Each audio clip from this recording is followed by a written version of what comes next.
Spelling? David Capps, C-A-P-P-S. And David, this is your house. Yes. Have you lost everything in this tornado? Lost a lot. I'm so sorry. We still haven't got a good detail on what we've got and what we don't have, but... Can you explain the signs? It says TV's already stolen, so is the VCR. You can have the Nikes. What happened? We had some TV stolen the first night after this happened, and a few other things. Don't know for sure because everything's so scattered. It's bad. It's a mess. And can you describe what it was like during the tornado for you? Like where you were and what happened? We were actually at my work. I work at a hotel, and we were safe in a concrete building. In Dawson Springs? No, in the town about 20 miles from here. Okay. And when you came home and you saw the state of your home... Well, we couldn't even see our house the first night. When the first house we got about a half a mile from it because every road to here was blocked off with trees or houses in the road. So it was the next day before we actually got to see what it looked like. Can you describe your feelings about what's happened here? Well, I think we're blessed. Obviously saddened about the property stuff, but we're so much fortunate than a lot of people in the town. A lot of people have nothing.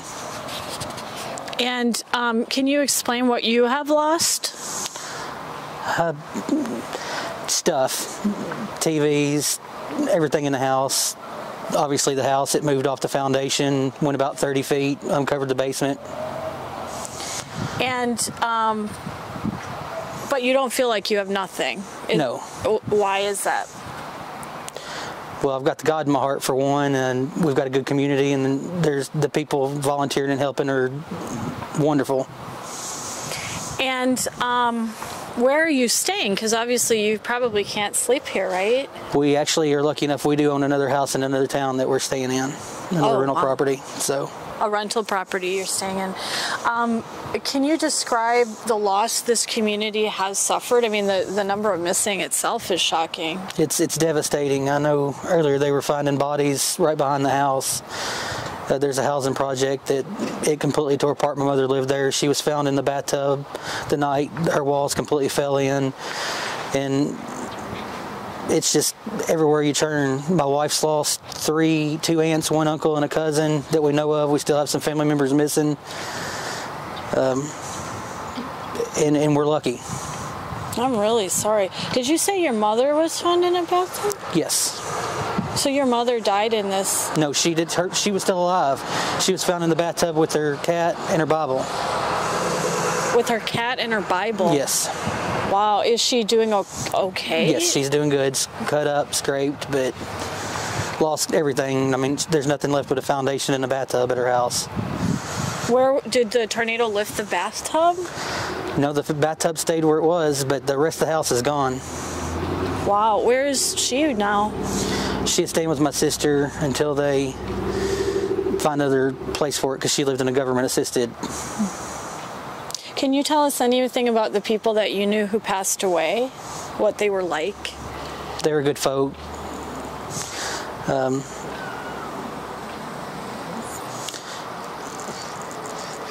It's just kind of overwhelming. Loss of life is something that can't be replaced. Definitely. So I guess you're putting the loss of property into perspective, and you have homeowners insurance. Yes, so ma'am. You'll be able to rebuild. Yes. And you intend to, I assume. Yeah. Yes.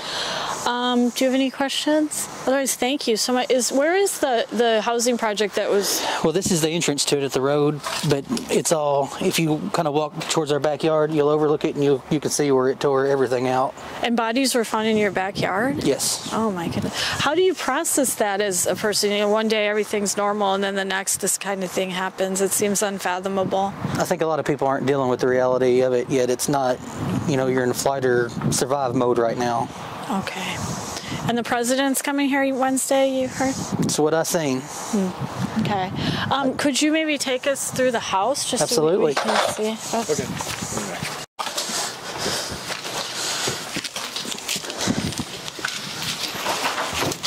And we've been putting stuff in boxes, so everything's really a huge mess.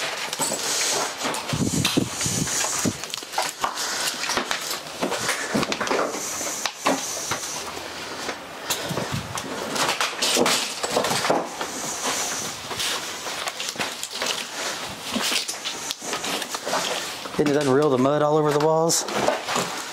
Oh, wow. Yeah. I wouldn't get too crazy over there. You're standing over the basement and there's no supports under it. So. And that's from the storm, all the mud got splattered? Oh, yeah. Their house didn't look like that before. I mean, the house, obviously, it's going to need to be torn down. It's completely a loss, right? Yeah. You've been able to salvage some of your property, it sounds like. Yeah, we've been boxing stuff, what we can dig out. I mean, everything is just thrown into piles. Wow. That's just... Do you think that there's a chance they could still find people who are missing? Or Yeah, they just found the child. What? They just found a child a couple hours ago. Alive? Not alive. No. Where? SARS is all down there digging through it now. They already started pulling cars out of the tow companies, coming and pulling vehicles, and somebody was trapped under one that... Oh. How old was the child they found? 2 grades younger than my daughter, and she's 15. Oh, no. That's a heartbreaking, just heartbreak after heartbreak. What does this community need from the country, from the nation? Lots of prayers, I'd say. And I know a girl here in town, I think they were down there at her mother's house, and they put the baby in a car seat, and the baby survived, but had some kind of brain damage and passed away last night, 2 months old. Oh, no. Wow. And there's 100 people missing, did I hear that correct? Still a little over 100 is what I was told earlier. Wow. And so this is over here is where most of the damage occurred. Mm-hmm.